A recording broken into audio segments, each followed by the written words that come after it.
Hi there.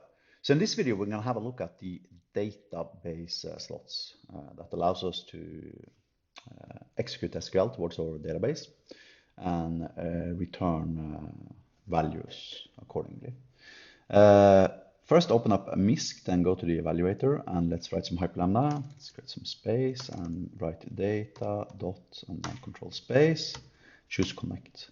If I now write comma, a colon CRM, I'm now connecting to my CRM database using my default connection string and my default database type. To explain what those two things implies, expand management and open up configuration in a different window and go down to your databases section. Here, as you can see at line 30, this is my default database type, SQLite. If I change it to MS SQL, this is going to transform into a MS SQL.connect invocation. However, since I have SQLite here, it's going to end up becoming SQLite here. And that is actually kind of crucial because if I write .connect here now, you will see I have data.connect, I have MS SQL Connect, I have MySQL Connect, ODBC Connect too, actually, PGSQL Connect and SQLite Connect. And basically data.connect is just an alias now for SQLite Connect because I happen to have my default database type being SQLite. Now, there's another trick related to connection strings too. You see, I can have multiple connection strings. If I copy this one, apply a comma here, and I name this one foo, and let's pretend these are two different database connections just for kicks. So then I can reference a specific connection string using foo pipe CRM.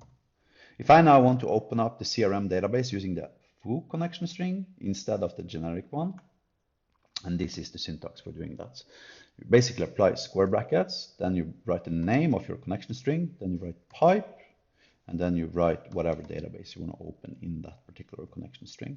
However, since the default connection string is generic, then it is enough for us to write simply CRM. All of the generic slots, including .connect, data.connect, and including read, meaning data.read, and including data.create, etc., they can optionally be given a database type, at which point I'm overriding. And I'm no longer using SQLite, but I'm using MS SQL actually for this particular connection. So you can override it explicitly. However, by default, basically think about it this way: the data part is replaced with whatever you have as a value in your default database type here in your configuration file. So now we can write SQL. Let's write some SQL. And basically, if I'm inside of my data.connect Lambda object, then everything I do is by default using the connection that I opened up here. So if I now write data.select, this is the simplest one that allows me to write SQL, select all from status. Then you will see here, I'm getting all status fields here. This allows me to apply any SQL I want to, including where statements. However, if you do have parameters that are being sent in using, for instance, HTTP query parameters or stuff like that, then you want to apply an SQL query parameter. Very, very important. This is to avoid SQL injection attacks. And of course, Magic itself is using this throughout the entirety of its code base. So, I mean, if you're just using the CRUDifier and stuff like that, you don't have to worry about it. But if you write your own SQL like this, you actually have to worry about it. And what this basically allows me to do is to apply my argument like this as an additional argument to my data.select invocation. If I now execute this, you will see it returns status items who has a name field that contains the character A. So this allows me to avoid SQL injection attack. So this is this data.select slot. And I can write any amount of complexity in my SQL here as I want to. If I want to have multiple lines, for instance, to better format my SQL, I can create a multi-line string such as this, and etc. And it's just perfectly valid SQL nonetheless. So now that is the data.select slot. There also is a data.scalar thing, which allows me to select, count all from status, and is typically useful when you're returning simple aggregation results, such as I did now, right? And the only difference is that it just like takes the first records and its first field and applies value into data.scalar after having executed the SQL. So there are a few differences semantically actually between data.scalar and data.select, and in fact you can actually show that by using the data.select instead, at which point you actually see the row. But it's still the same result, long tree. However, sometimes I might not want to write SQL. There might be a lot of reasons for that. For instance, maybe I want to support multiple database types. Maybe I want to have the ability to change my database type in the future. At which point, if I manually write SQL towards, for instance, SQLite, then that SQL will not with 100% certainty work towards MySQL. At this point, you want to use the semantic SQL builder slots. And if you write data dot and you click control space, you can actually see these. You have create, you have delete, you have read, and you have update. These are basically the CRUD verbs from our first video, and of course SQL is based upon CRUD. You have, select, you have update, you have delete, and you have insert, and these are basically just the 4 basic CRUD verbs. So the update is a wrapper around update, read is a wrapper around select, delete is a wrapper around delete, and create is a wrapper around insert. So let's first create a record and show the structure of this. Now data.create and all of these other CRUD slot takes a table semantically. We do now status, and then we apply values, and then we apply a name, foo-bar, and then a description, blah, blah, blah, blah, and we execute this. If we now do data.select, select all from status. And by the way, here's a little bit of a trick. If I select a part of my code in my Hyperlambda evaluator and I click F5, it's only going to actually execute the selected code. The same feature exists in SQL Studio in the SQL editor. So here you see the record I just recently created, foo-bar with this description. Now I can do, for instance, data.delete, table, status. All of these guys takes a table. Where, and this is where it becomes interesting, because the delete takes a where argument, and name.eq colon, and then let's copy this guy, foo-bar. I now execute this part of my Hyperlambda, and then I remove this part, and then I execute this part. You will see that my record is gone. I no longer have my foo-bar record.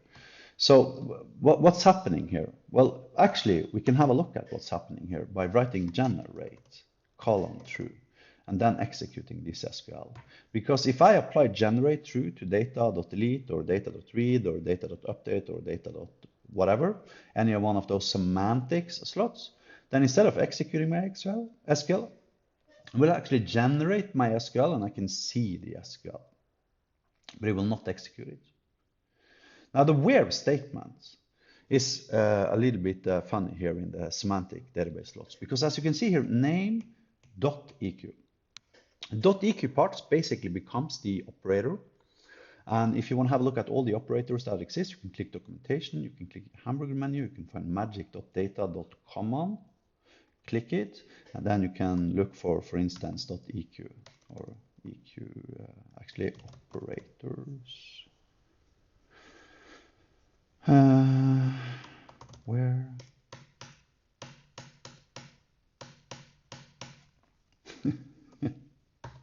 This is not my day, is it? Yeah, you look for comparison operators. That's what you look for.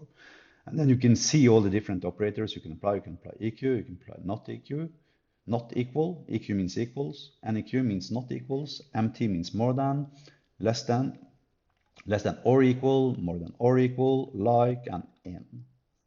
If you don't know what these are, my suggestion to you is that you need to check it up with your, database, SQL course, whatever that is. So I can exchange name with NEQ, I can exchange it with MTEQ, meaning more than or equal, etc. And the AND thing here is also quite interesting, because you can apply them. If I now turn on generate now here, as I've already done, if I now do blah blah blah dot eq blah blah blah. Now of course this is not going to execute because this particular column doesn't exist in my SQLite database. However, as long as I'm only generating the SQL, it actually doesn't matter, because we can still have a look at the SQL and it doesn't execute the SQL, so it doesn't get a syntax error. So here it deletes from status where name equals query parameter 1 and blah blah blah equals query parameter 2. Now if I change this to OR and look carefully, this part of the result pane, you see now it becomes OR.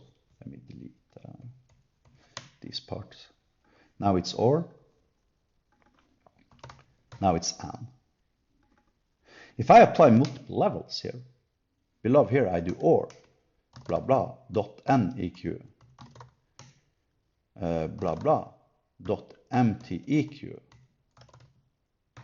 then you will see now where name equals 0 and SDF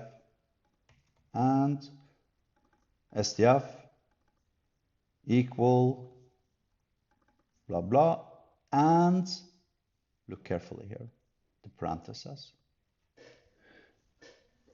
By creating an additional scope inside of an existing scope where I apply a different Boolean type, such as I do above, where I have OR instead of AND, I'm basically creating parentheses in my resulting SQL.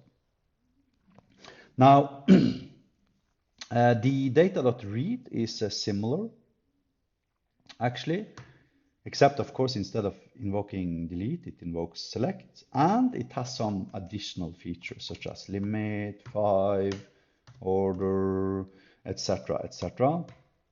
If I execute this, yet again, I can see the generated SQL. However, if you want to have a look at every single possible parameter I can apply to data.read and data.delete, etc., etc., I encourage you to go to the documentation and click magic.data.common. This is where the entirety of the documentation for these semantic database slots actually exists. And such as, for instance, the data.read thing contains support for join, group, direction, order, limit, offset, etc., etc. And you can actually see them in usage if you expand tools, expand HyperID, expand modules, and then you find the CRM module we created the other day, and you look at this, for instance, get here, you will see it is using data.read. If you look at delete, you will see it is using data.delete. If you look at post, you will see it's using data.create.